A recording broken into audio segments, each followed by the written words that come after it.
ओम श्री गणेशाय नमः। बड़ों को प्रणाम और छोटों को प्यार।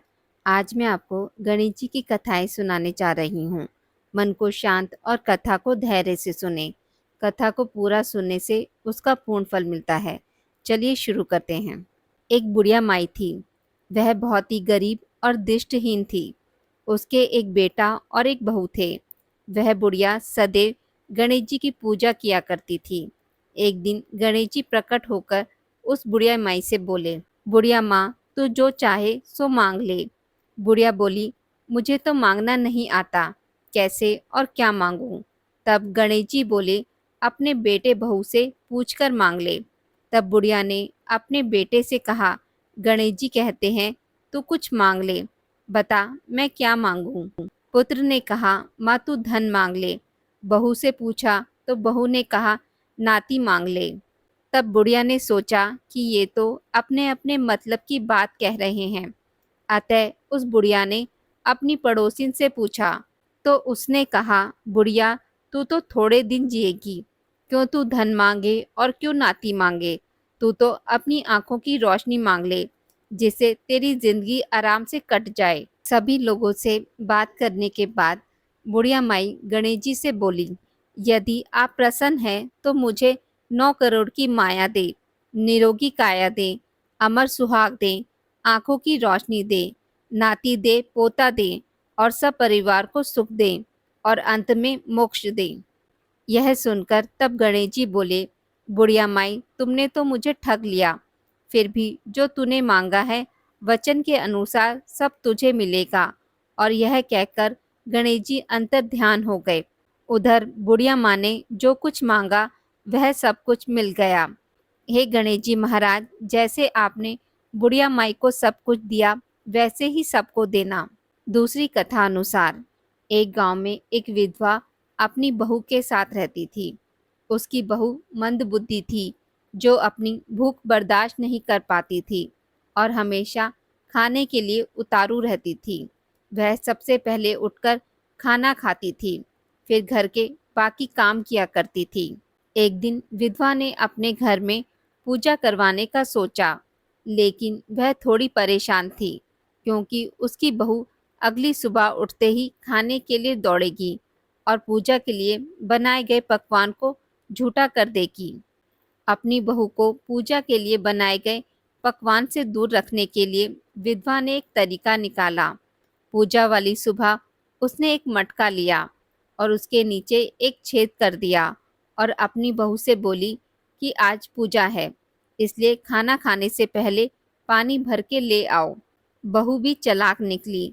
उसने देख लिया था कि विधवा ने मटके के नीचे छेद कर दिया है, इसलिए वह अपनी साड़ी में आटा बांधकर पनघट पर चली गई।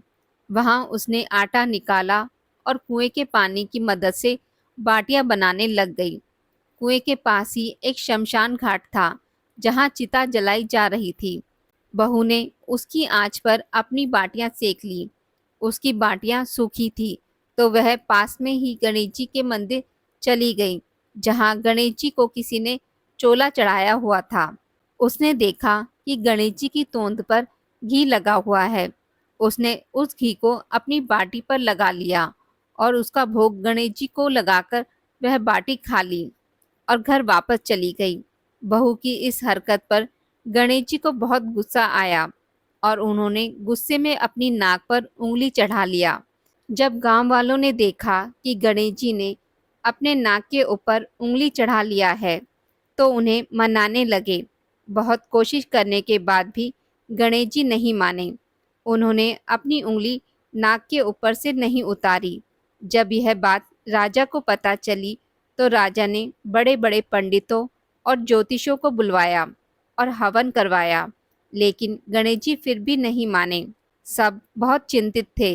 राजा ने पूरे गांव में यह ऐलान करवा दिया कि जो भी इंसान गणेश जी की नाक पर से उंगली हटाने में सफल होगा उसे इनाम के तौर पर 5 गांव दिए जाएंगे। गांव के सभी लोग गणेश जी को मनाने में लग गए, लेकिन गणेश जी माने ही नहीं और अपनी उंगली चढ़ाए रखे। अंत में विधवा की बहू बोली कि अगर सब उसे आज्ञा दे तो वह गणेश जी की उंगली हटा सकती है। उसकी बात सुनकर विधवा हंसने लगी और बोली कि जब बड़े बड़े विद्वान कुछ नहीं कर पाए तो वह कैसे गणेश जी को मना पाएगी। किसी ने बोला कि जब सब लोगों को मौका मिला तो उसे भी एक मौका मिलना चाहिए। फिर सभी लोग बहू को एक मौका देने के लिए मान गए। लेकिन बहू ने एक शर्त रखी। उसने कहा कि उसके घर से लेकर मंदिर तक एक पर्दा बांधा जाए। सब लोगों ने सोचा इतना सब कुछ तो हो ही चुका है, तो पर्दा बांधने में क्या जाता है। बहू के कहे अनुसार उसके घर से लेकर मंदिर तक पर्दा लगाया गया। बहू ने अपना दिमाग लगाया और वह अपने पेटीकोट में मोगरी छिपाकर मंदिर चली गई। मंदिर जाकर उसने गणेश जी से बोला कि मैंने आपकी तोन से जरा सा घी क्या ले लिया, आपने अपनी नाक पर उंगली चढ़ा ली। अब नाक से उंगली हटा रहे हो या दूं एक मोगरी की, अभी आपके टुकड़े टुकड़े हो जाएंगे। बहू की यह चेतावनी सुनकर गणेश जी थोड़ा डर गए और उन्होंने सोचा कि यह तो पूरी पागल है, कहीं सच में यह मुझे मोगरी ना मार दे। गणेश जी ने बिना सोचे समझे अपनी नाक पर से उंगली हटा ली और जिसे देखकर गांववासी खुश हो गए और बहू का जय जयकार करने लगे। राजा के ऐलान के मुताबिक बहू को 5 गांव इनाम में दिए गए। इस कथा के अनुसार लोग गणेश जी भगवान से यह मांगते हैं कि वह भी उस बहू की तरह सबकी बात मान जाएं और उनकी मनोकामनाएं पूरी कर दें। तीसरी कथा अनुसार एक समय की बात है। एक भाई बहन रहते थे। बहन का नियम था कि वह अपने भाई का चेहरा देखकर ही खाना खाती थी। हर रोज वह सुबह उठती और जल्दी जल्दी सारा काम करके अपने भाई का मुख देखने के लिए उसके घर जाती थी। एक दिन रास्ते में एक पीपल के नीचे गणेश जी की मूर्ति रखी थी। उसने भगवान के सामने हाथ जोड़कर कहा कि मेरे जैसा अमर सुहाग और मेरे जैसा अमर पीहर सबको दीजिए। यह कहकर आगे बढ़ जाती थी। जंगल के कांटे उसके पैरों में चुभ जाया करते थे। एक दिन भाई के घर पहुंची और भाई का मुख देखकर बैठ गई तो भाभी ने पूछा, पैरों में क्या हो गया है। यह सुनकर उसने भाभी को जवाब दिया कि रास्ते में जंगल की झाड़ियों के गिरे हुए कांटे पाँव में चुभ गए हैं।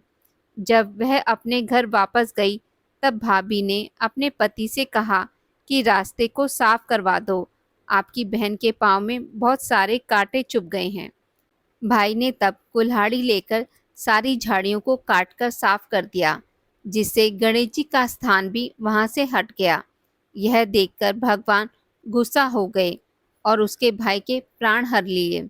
लोग जब अंतिम संस्कार के लिए जब भाई को ले जा रहे थे तब उसकी भाभी रोते हुए लोगों से कही, थोड़ी देर रुक जाओ, उसकी बहन आने वाली है, वह अपने भाई का मुख देखे बिना नहीं रह सकती है, उसका यह नियम है।